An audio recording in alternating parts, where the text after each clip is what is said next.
Hello there, you're now with me, Lorenzo Isaac, for TVS News at 5. Let's begin with our breaking story. The federal court today upholds Najib's conviction and sentenced him to 12 years jail term and a 210 million ringgit fine in a graft case linked to 1MDB.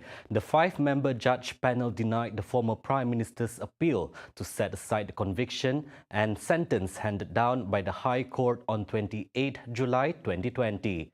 The court affirmed Najib's conviction and sentence. Najib is to begin serving his sentence immediately, becoming the first former Prime Minister in the history of the country to be jailed.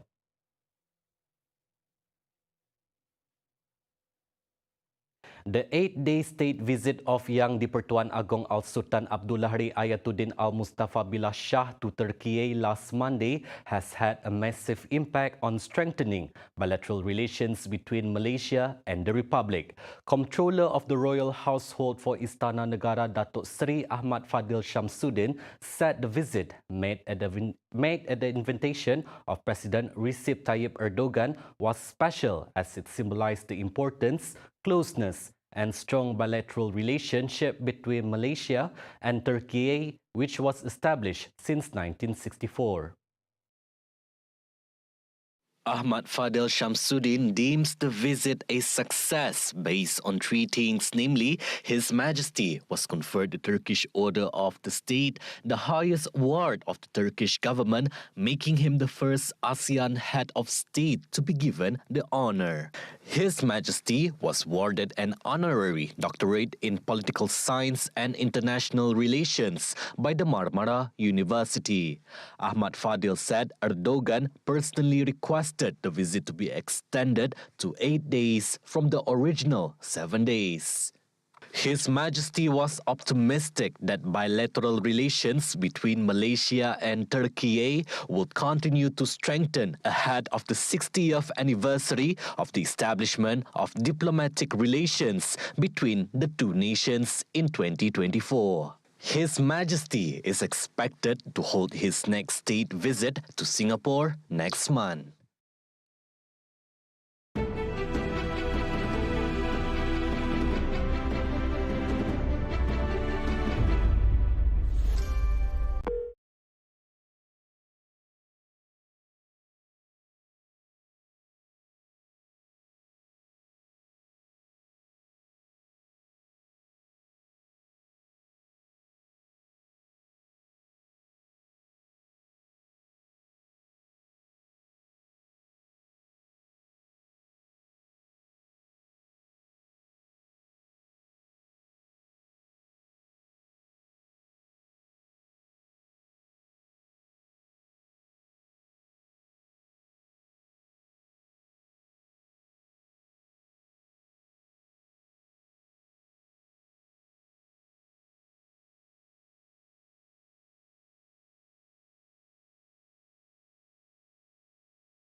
Welcome back. We are back to our weekly discussion on performing arts potential in Sarawak.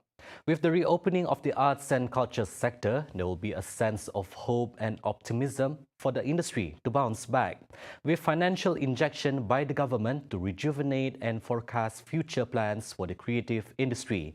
Today, we've had an opportunity to speak to a local poet and one of the founders of Wordsmith Kuching, Macklin Patrick. So Macklin, with the budget allocated, how does this create more job opportunities in the arts sector, especially in Sarawak? I think Sarawak is the best place to host events since we are more open to expression of the arts compared to other places, in Malaysia for that matter. And we have a huge amount of talents and basically arts that we can showcase in these events. So I would say that's where the art sector in Sarawak can flourish, especially with this 258 million budget that's been set aside.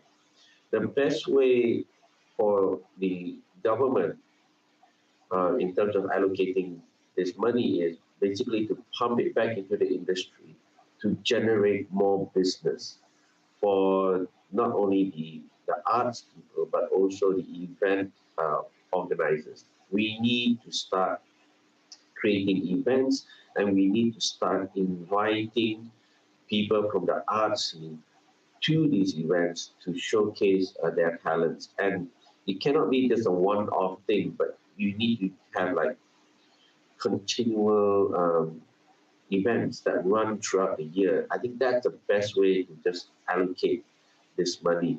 And you need to, it has to be events that draw as many people from the art scene to be involved in. You can have like a month-long event where you have different independent groups performing or running their thing, or you could have like a one whole showcase, but it has to be something that's ongoing. It cannot be like a one-off thing and you stop there.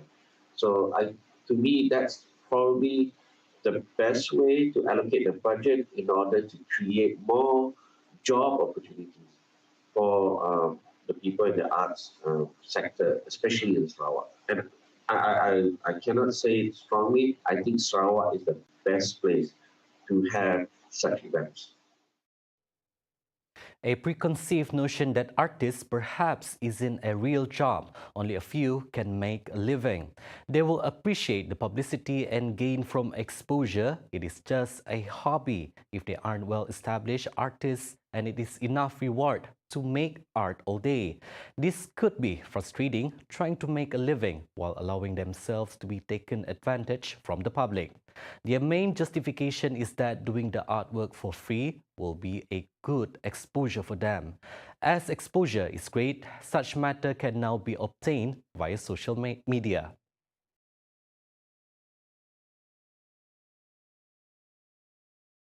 I believe the best way for the public to support the local art scene in order for it to thrive is basically to understand that the value of the arts is in ringgits and cents. There's no such thing as a free lunch.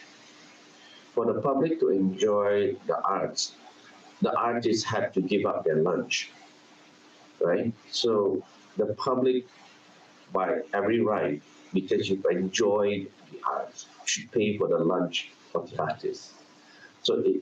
I slowly over the past few years, we've seen that in Kuching, the public is paying for the arts, is willing to pay a ticket price, is willing to pay an admission price, is willing to buy arts from our local artists. It's small, but it's starting. And once this builds up, once people understand that, look, this is probably the best way we support the artists. Because, let's be honest here, at the end of the day, the artists have to make a living. The artist needs to put food on their table. The artist needs to buy more equipment to do what they do best, that is to produce art. And we need the public to support that. We need the public to say, hey, here's some money because I appreciate your art and I really want you to continue doing what you are doing.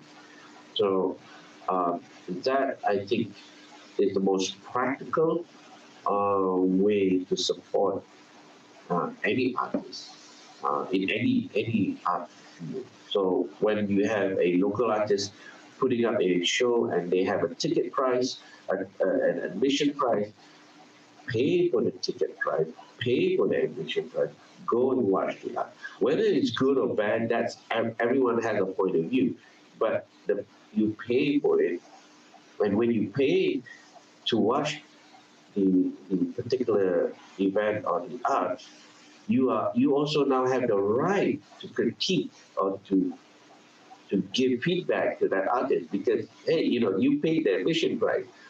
So I think that's only fair, right? So if, say, you watch art for free and yet you are the biggest critique, I don't think it's fair on the artist. I don't think it's fair. So the best way to support, whether it's in a critical manner or in a very positive manner, is still pay the price or the value of what you or what the artist believes the art is worth. In Malaysia, web-based works and curated online exhibitions have yet to make an impact on the art scene. Surprisingly, even younger artists and independent art collectives do not have a major social media presence. The old-school first-hand experience in a gallery seems to be the preferred option. For artists to promote their artwork, is it important nowadays that they have to be digitally savvy enough to adapt to the current times as compared to a more conservative approach?